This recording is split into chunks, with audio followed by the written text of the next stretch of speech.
Om Vishnu Padaya Krishna Prishtaya Bhutale Srimate Bhakti Vedanta Swaminiti Namine Namaste Saraswate Deve Gauravani Pracharine Nirvisesha Shunyavadi Paschatya Deshatarine Jaya Sri Krishna Chaitanya Prabhu Nityananda Shri Advaita Gadadhara Shivasadi Gaura Bhakta Vrinda Hare Krishna Krishna Krishna Hare Hare Hare Rama Rama Rama Hare Hare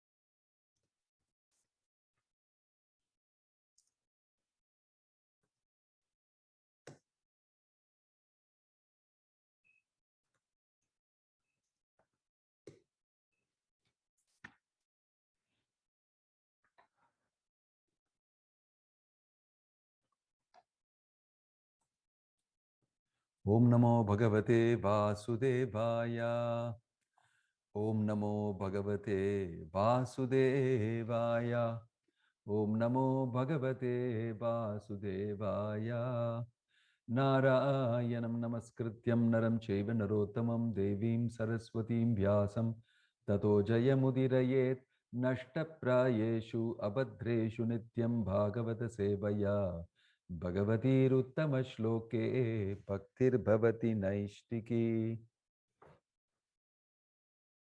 Can't see anything on the screen. For some reason, it's too dull. 4.28.28 is what I saw. 0.48.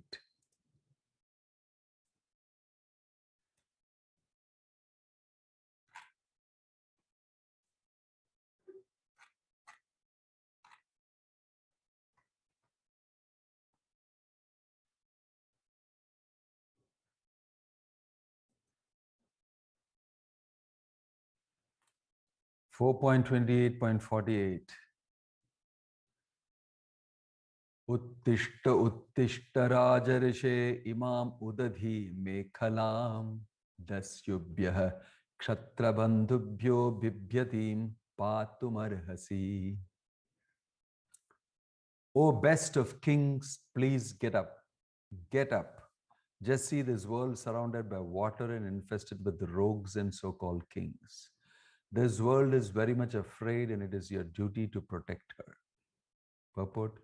When an Acharya comes following the superior orders of the Supreme Personality of Godhead or his representative, he establishes the principles of religion as enunciated in Bhagavad Gita. Religion means abiding by the orders of the Supreme Personality of Godhead. Religious principles begin from the time one surrenders to the Supreme Personality of Godhead. It is the Acharya's duty to spread a bona fide religious system and induce everyone to bow down before the Supreme Lord. One executes the religious principles by rendering devotional service, specifically the 9 items like hearing, chanting, and remembering.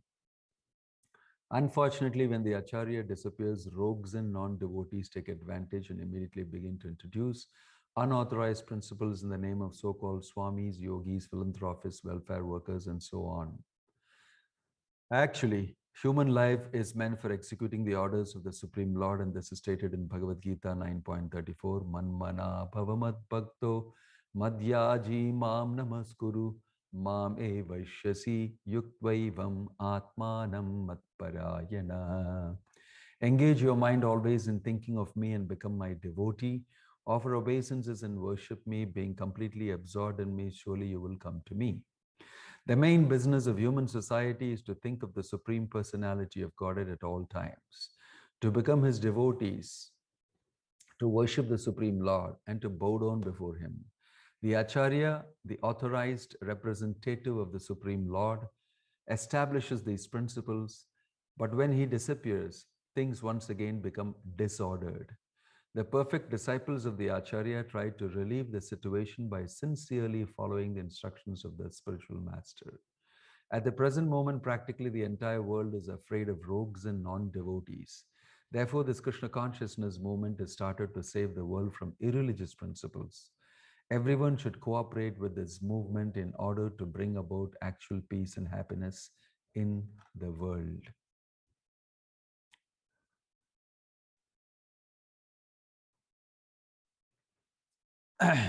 Om Jnanatimirandasya Jnananjanashalakaya Chakshurunmilitam Yena Tasmaye Shri Gurave Namah. So, we are reading here the pastime of Puranjana, who is reborn as a woman. He is born as a woman in Vidarbha, and she is named as Vidarbhi, Puranjani, and her husband Malayadwaja has passed away, and she is alone without a husband in the forest, and she is lamenting, falling on his feet and wondering what will happen to me. I am alone. This is the background of this particular instance. And the previous history is that how Puranjana enjoyed very much his life and was very forgetful about everything else. He was very thinking of wife. While he passed away, he was absorbed in thinking of his wife. Therefore, he became a woman. It seems to be what generally would, they would become attached to someone. We're reading, giving a session to brahmacharis and pandits, that there is a shloka that says that greatest no is as great as being and as that of the attachment. The very beautiful kind that says that there is no illusion as great and as amazing illusion actually being attached to. And it seems that invariably we do, as normal residents of this material world, do get attached because we are not yet introduced to get attached to the supernatural of God. And therefore, who get attached that way, is absorbed, think of the object of the attachment more, death, and he knows that he's his body. Then the only thing that you have is the attachment thing that you have invested in. And you tend to think about that. Yam yam vapi smaran bhavam tajati ante kalevaram. Like Krishna says in Bhagavad Gita. And so, those who get attached to the opposite sex will be born in that gender the next life. It's very interesting.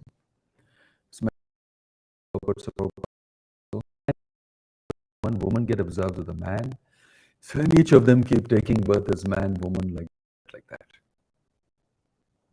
There's nothing better to get attached to. The most important thing, most easiest thing to get attached to is a member of the opposite sex. And you will be born like that. So this is the story of a regular conditioned soul who is getting attached in this way and born again as a woman. And the woman is very attached to the man now, you see. What will I do without you? So the key point here is, if we get attached to Krishna, who is very attractive and got all those fit for attached to, may not be so attached to members of the opposite gender you belong to. In fact, our investment will be more in Krishna, less in the members of opposite gender. But there are shortcomings. People are not getting what they expect. And so therefore, people have complaints and everything. So, and an alternative investment always is good. And especially if it is Krishna. Then people in Krishna. You are my only shelter. The more we invest in something material we have on the side, fall back, the more those experiences will become bitter back on. So the material world is designed, and here is Vidarbhi. She is lamenting the loss of her husband. How will I? What will I do? Prabhupada first is this is the background. Prabhupada first is taking showing the acharya. For a woman, her husband is the guru. It is mentioned in the Shastra, for the employee, the employer is the guru. For the child, the parent is the guru. For a woman, the husband is the guru. And for the praja, the king is the guru. Like that, everybody's got an equivalent authority whom he takes shelter under. Nobody should remain without shelter. Everybody should be sheltered under the Lord. Because we are not so easy for us to take directly shelter under the Lord. Boldly, bravely. Very few great personalities are able to rely totally on the Lord's shelter. Like we see the example in modern times of Bhakti Vedanta Swami Prabhupada's total surrender and shelter.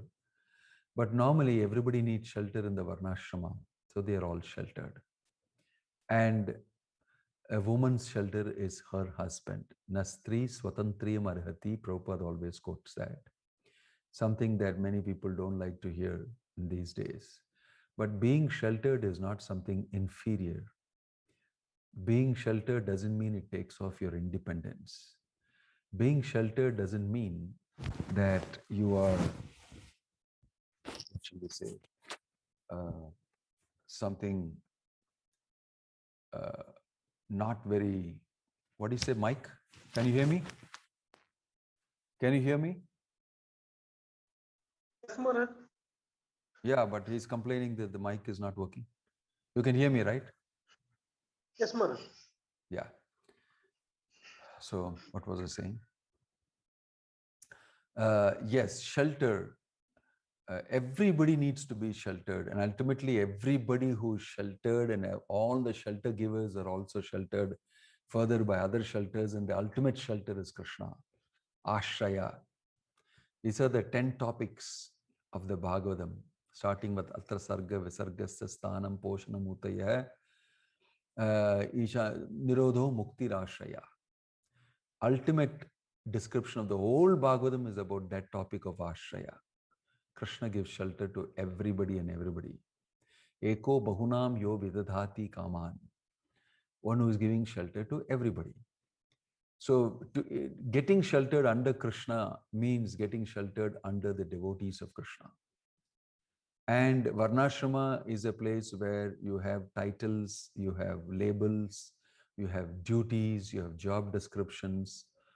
And therefore, it is ordained that in religion, in religious principle, is that you should be under the shelter of so and so. This is how we have to understand it. When I am in a particular type of a body, I need a particular type of shelter because my design is like that, my psychophysical status is like that, and accordingly I should take shelter.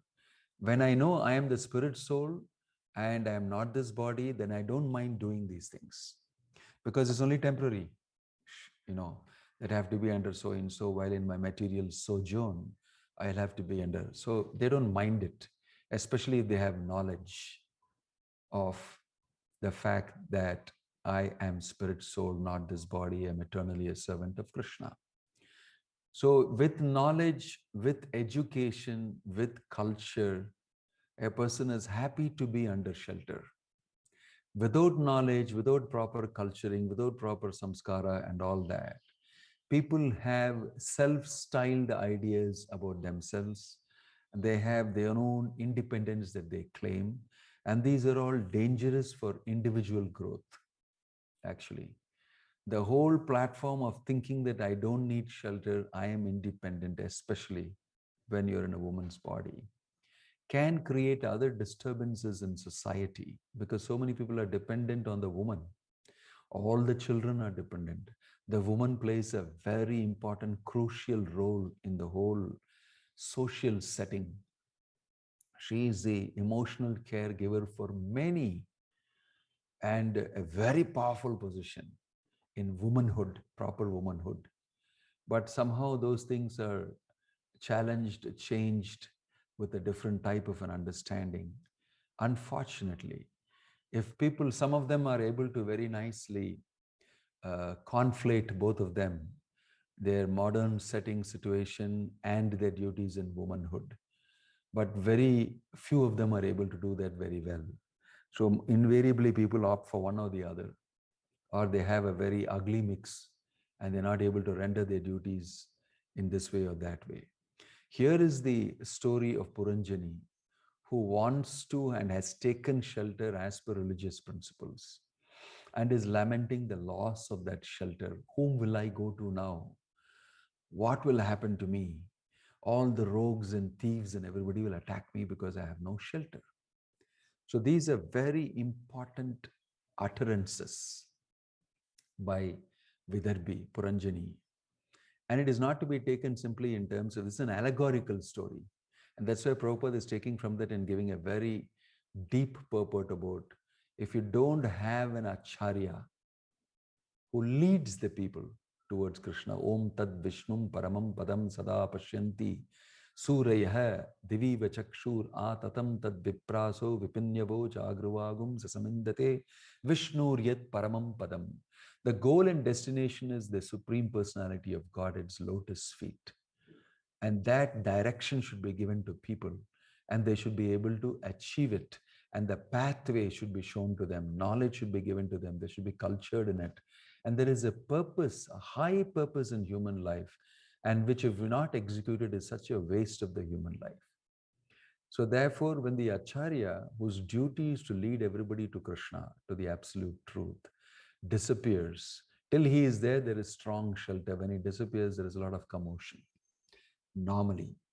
And if somehow the other of the Acharya's disciples get together and do their job properly, then things will go on. But many times this happens, disturbances. Prabhupada is predicting this disturbance. This happened even in our society when Prabhupada disappeared from this world, gave up himself, gave up his body. And there was quite some disturbance.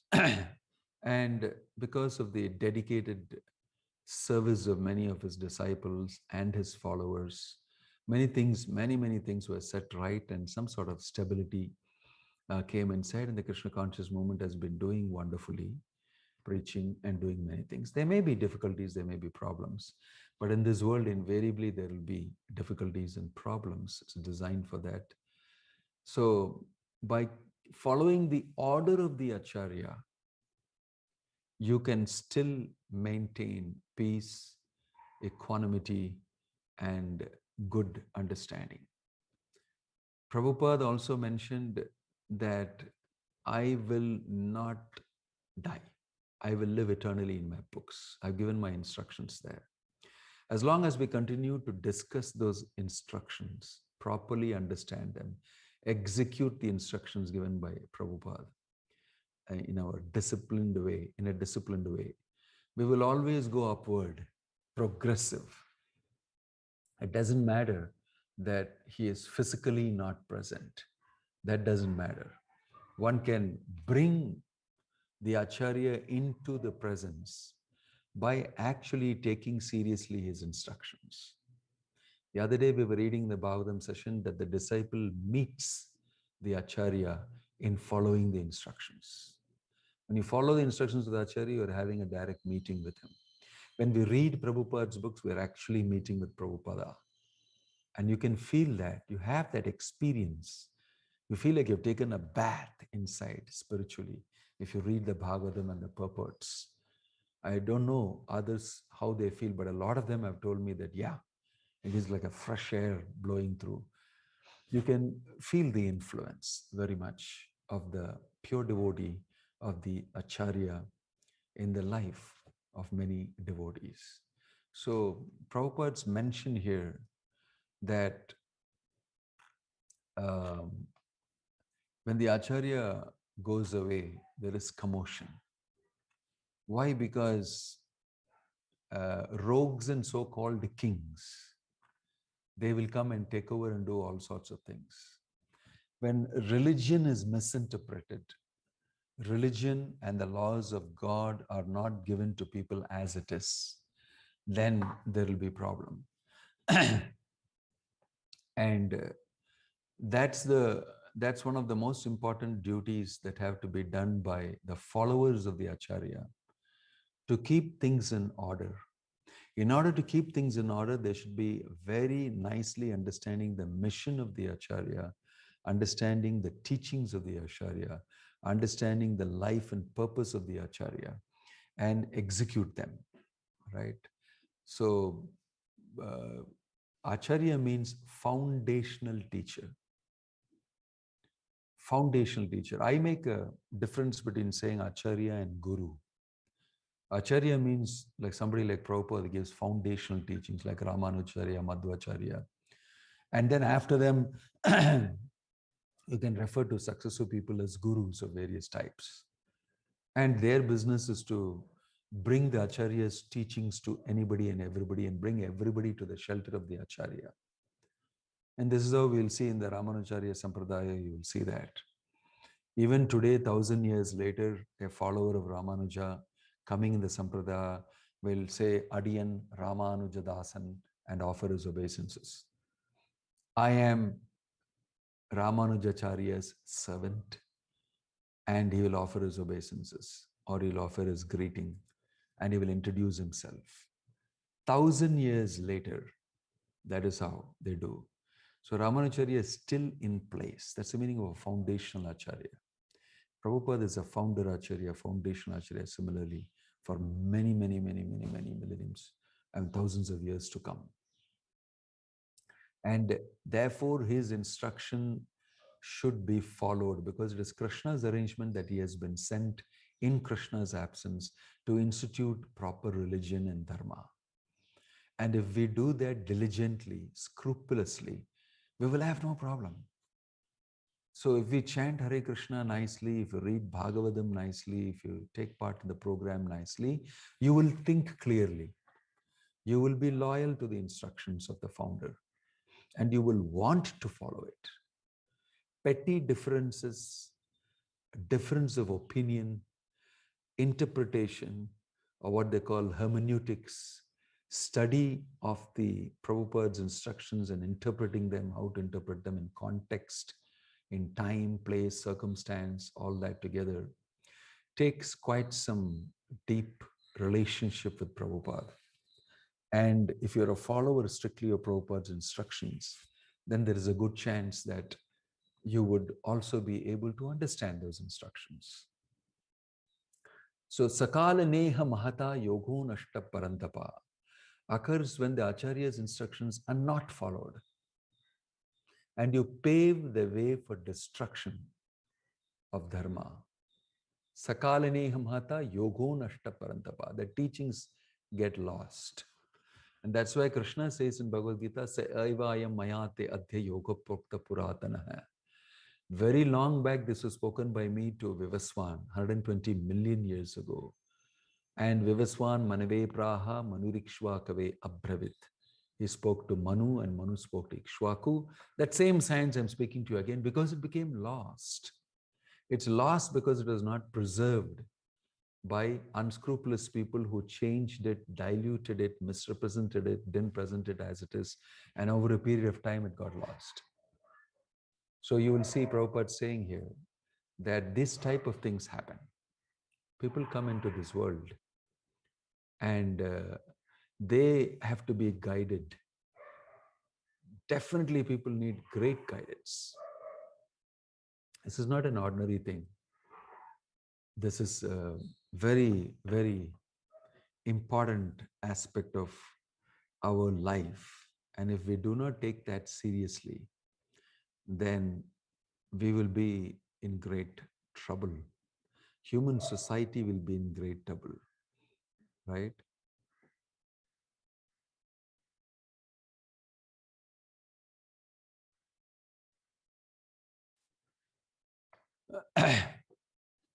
So, Krishna is nicely mentioning here. The Bhagavatam is nicely mentioning here this aspects. So, great acharyas have come in the line.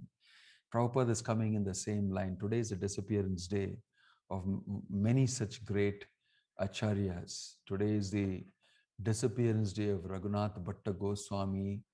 Today is the disappearance day of Raghunath Das Goswami. And it's a disappearance day of Krishnadas Kaviraj Goswami. All of these great personalities, they all taught wonderfully the original precepts, the absolute truth of Krishna consciousness. And down the line, they left a whole legacy and they disappeared. When they disappeared, problems come. But if the followers follow them properly, then things are settled properly. By the great following and institution of these great acharyas, like Bhaktivedanta Swami Prabhupada and the past Bhakti Siddhanta Saraswati Thakur, Bhakti Vinod Thakur, and before that, the previous generations, Jiva Goswami, Narottam Das, Srinivas Acharya, Shyamananda Pandit, and before that, the first generation of the Goswamis, whom we are talking about now, Gopal Bhatta Goswami, Raghunath Das Goswami, Raghunath Bhatta Goswami. Very less is known about Raghunath Bhatta Goswami, but we know that he was a son of Tapan Mishra. Tapan Mishra was a very close devotee of Lord Chaitanya. He stayed in Benares, Varanasi, along with Chandrasekhar Acharya. He welcomed Lord Chaitanya in Benares. Lord Chaitanya visited Benares after on his return trip from Vrindavan. Somewhere around 1512, 1513, I think he was in Vrindavan. In 1514, he came back from Vrindavan, and on the way he visited Benares.